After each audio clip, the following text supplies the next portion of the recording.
स्वागत है दोस्तों न्यू इंडिया न्यूज नागरिक में। आज हमारे साथ दिल्ली स्टूडियो से उप संपादक साजिद अली जुड़े हैं, जो लगातार किसान आंदोलन कवर कर रहे हैं और किसान नेताओं से, किसानों से लगातार बात करते आ रहे हैं। आज हम उनसे समझने की कोशिश करेंगे कि धरातल की क्या परिस्थिति है, क्योंकि कई लोग तो अलग अलग बातें करते नजर आते हैं, लेकिन जो इंसान वहां पे ग्राउंड में जाके जब रिपोर्टिंग करता है तो वो कई बातें जानता और समझता है। जी साजिद।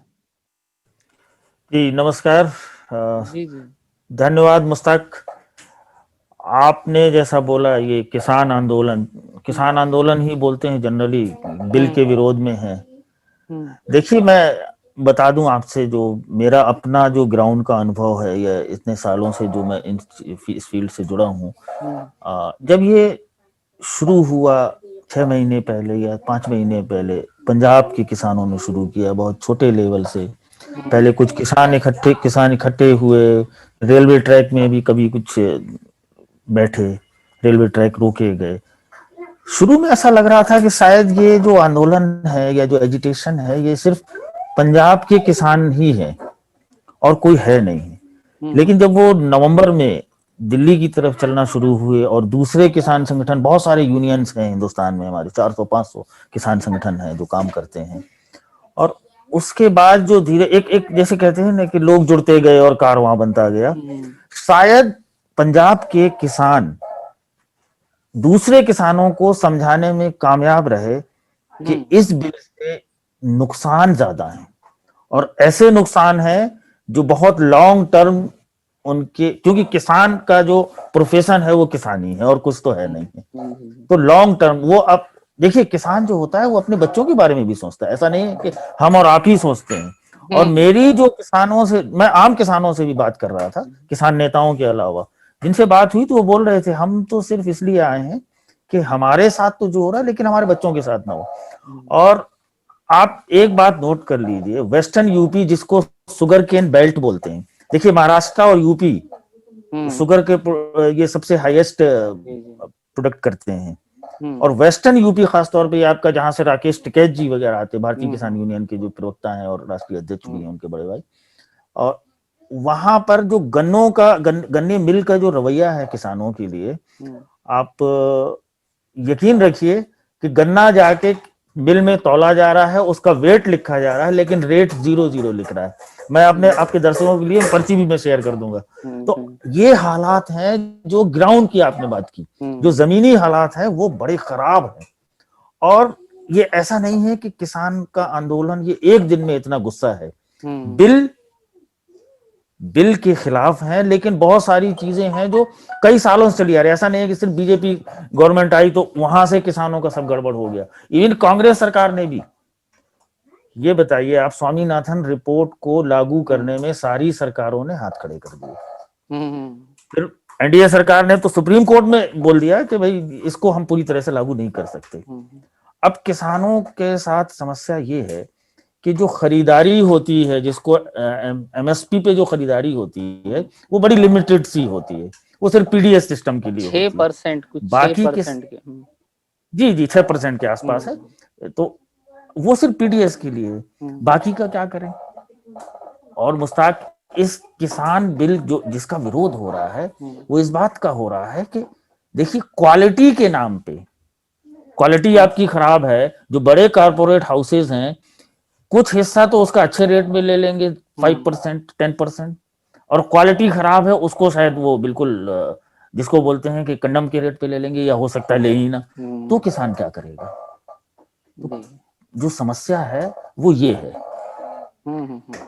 जी मुश्ताक, जी बोले। जी कंटिन्यू कीजिए, आप कंटिन्यू कीजिए, क्योंकि ग्राउंड पे और मैं आपसे बताऊं, ये सिर्फ किसानों की समस्या नहीं होने वाली है, देख लीजिएगा आप। जब इस तरह से, जिसको बोलते हैं ना कि कारपोरेटाइजेशन हो जाएगा, कारपोरेट के हाथ में सारी चीजें चली जाएंगी।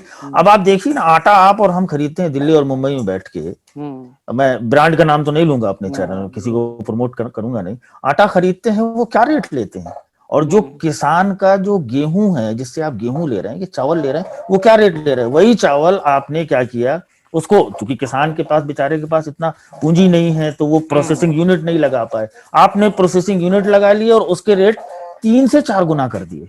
जी। तो समस्या हमें जो है आम जनता को, मिडिल क्लास और लोअर मिडिल क्लास को भी आने वाली है। तो इन चीजों को, इसके लिए देखिए, इसका एक रीजन है। मैं आपसे एक सवाल पूछना चाहूंगा साजिद, कि जी ग्राउंड पे मुस्ताक, आपको ऐसा कुछ लगा कि वहां पे पंजाब और हरियाणा के अलावा और कोई किसान नहीं है? क्योंकि ये देखिए बातें ना दिल्ली, अलग अलग। मैं आपको इस चीज को समझा दूं, लोग उसको किस तरह से मिस इंटरप्रेट करते हैं। दिल्ली की जो लैंड बॉर्डर्स हैं, आप देखिए किस किस स्टेट से लगते हैं, बताइए आप मुझको। राजस्थान, जैसे राजस्थान, उत्तर यूपी, प्रदेश, पंजाब, ये मेजर स्टेट्स हैं, उत्तराखंड। बराबर। अब इन स्टेट से आप देखिए कि लाइन लगी हुई है ट्रैक्टरों की। आप इधर करनाल तक चले जाइए, जीटी करनाल तक 25 किलोमीटर का जाम है ट्रैक्टर का कल के लिए, और ये 3 दिन से चल रहा है। इधर आप चले जाइए मुजफ्फरनगर साइड में 25 से 30 किलोमीटर जाम है ट्रैक्टर के लिए, ट्रैक्टर लेके लोग गांव से निकल पड़े हैं। उत्तराखंड में इधर बासपुर वाला इलाका पूरा, डिस्पाइट कि यहाँ की स्टेट गवर्नमेंट ने पूरी कोशिश कर ली। उत्तर प्रदेश के कुछ हिस्सों में तो पेट्रोल पंप को आदेश जारी किए गए, बाकायदा ऑर्डर जारी किए गए, ट्रैक्टर को डीजल ना दिया जाए। वो ट्विटर में भी काफी कुछ ट्रेंड हुआ वो इस तरह की चीजें। तो अब मैं आ रहा हूं, लैंड बॉर्डर हमारे दिल्ली के जिन जिन स्टेट से जुड़े हैं, हर किसान, जिनके नहीं जुड़े वो भी, मुंबई के जत्थे हैं, केरल का जत्था है, कम है, तादाद कम है, क्योंकि कन्वीनियंस नहीं है उनके लिए। वो क्या कर रहे हैं, वो अपने स्टेट्स में कर रहे हैं। आप देखिए मुंबई के, कल मैं देख रहा था वीडियो कसारा घाट का, हजारों की तादाद में, आपको ज्यादा पता होगा, शायद आजाद मैदान में पहुंच भी गए हैं वो। तो ये प्रैक्टिकल जो ग्राउंड सिचुएशन है वो ये है। जो बॉर्डर लैंड जुड़े हुए हैं जिन स्टेट से, वहां का सारा किसान, वहां के किसानों के बच्चे, परिवार आ गए खेतों में, और ट्यूबवेल में आप देखिए कि एक एक आदमी बचा है। तो आपको क्या लग रहा है साजिद, ये जो 11 दौर की बातचीत हुई, आपने सरकारी पक्ष को भी जाना, आपने किसानों को भी जाना, कहाँ कमी नजर आ रही है? कम्युनिकेशन में कमी नजर आ रही है, या नियतों में कहीं कमी नजर आ रही है? क्योंकि दोनों पक्ष एक दूसरे पे आरोप लगा रहे हैं। मैं इस चीज को दूसरे तरीके से देखता हूँ। देखिए ये जो सरकार है, ये अपने फैसलों के लिए जाने जाती है। अच्छे बुरे में मैं जाना नहीं चाह रहा, उसमें मैं कमेंट नहीं करना चाह रहा, लेकिन इस बारे में जानी जाती है कि जो फैसला ले लेती है इसको वापस नहीं करती। एक तो हो गया ये सरकार का, लेकिन अब किसानों के साथ चूंकि जीने मरने का सवाल है, तो वो भी बेचारे कहाँ जाएं, उनको भी लड़ाई लड़नी है। अब मैं आता हूं सरकार पे। देखिए जब उन्होंने बोला कि चलिए, पहले तो शुरुआत बातचीत ही नहीं हो रही थी, दिल्ली में आके सिंघू बॉर्डर में शुरू हो गए, 7 दिन कुछ नहीं हुआ, फिर कृषि मंत्री जी ने, श्री नरेंद्र तोमर जी ने समय दिया 7 दिन बाद का, फिर बातचीत, फॉर्मल बातचीत चलती रही। आप बीच में ये आया कि चलो किसान का जो बिल है, ये किसान फार्मर्स एक्ट है, एग्रीकल्चर एक्ट है, इसमें चलो हम संशोधन की बात कर लेते हैं। किसानों ने साफ मना कर दिया। उसके बाद इसी सरकार ने सुप्रीम कोर्ट में मामला गया, कुछ लोगों ने रिट्स दायर की, सुप्रीम कोर्ट में मामला गया। सुप्रीम कोर्ट ने बोला चलो इसको 1.5 से 2 महीने के लिए हम स्टे दे देते हैं। किसानों ने कहा हम कमेटी से बात नहीं करना चाहते, हम सरकार से बात करना चाहते हैं। बात सही है, सुप्रीम कोर्ट कानून का रिव्यू कर सकती है, कानून नहीं बनाती है, उनका अपना पक्ष है। सुप्रीम कोर्ट हमारा सबसे बड़ा कोर्ट है, हम सब उसके आदेशों से बाउंड होते हैं। अब उसी सरकार ने बोला कि चलिए काम करते हैं, हम 1.5 से 2 साल के लिए इसको ठंडे बस्ते में डाल देते हैं, हम लागू नहीं करेंगे। फिर एक कमेटी बनाते हैं, उसमें आपके भी लोग रहेंगे, हमारे भी रहेंगे, बातचीत कर लेंगे। किसानों ने उसको भी मना कर दिया। अब इसको आप हठधर्मिता कह लें, या इसको ये कह लें कि किसानों को लगता ऐसा है कि ये सारे के सारे कानून हमारे खिलाफ है। हो सकता है उसमें कुछ अच्छे क्लॉजेस भी हों जो किसान को फायदा करते हो। मैंने वैसे पढ़ा है, जितना समझ पाया हूं, तो मुझे नहीं लग रहा कि बहुत अच्छी चीजें हैं उसमें, और हो सकता है कुछ अच्छी चीजें हों। अब जब सरकार यहां तक आ गई है, तो जो मेरा एक्सपीरियंस है कि शायद किसानों की बात मान ली जाएगी। टाइम लग सकता है, किसान भी इस बात को बहुत अच्छे तरह समझते हैं और बिल्कुल तैयारी के साथ आए हैं। ये मैं आपसे ग्राउंड रियलिटी बता रहा हूँ, बिल्कुल तैयारी के साथ है। कल की जो परेड होने वाली है वो फाइनल नहीं है, वो तो सिर्फ एक तरह का, जिसको बोलते हैं कि हिंदी में एक वर्ड है शक्ति प्रदर्शन कह लीजिए, या ये कह लीजिए कि सरकार को दिखाने के लिए कि ये हम दो चार किसान नहीं हैं। और मैं आपसे बता दूं, कल के जो हालात हैं, मेरा अपना ऐसा है, और जो जिनसे लोगों से मिलने से, मीडिया और अपने जो जर्नलिस्ट दोस्त हैं उनसे बात करने से, और एडमिनिस्ट्रेशन के, अभी भी एग्जैक्ट गिनती का कोई आइडिया नहीं लगा सकता कितने ट्रैक्टर दिल्ली की सड़कों में चलने वाले हैं।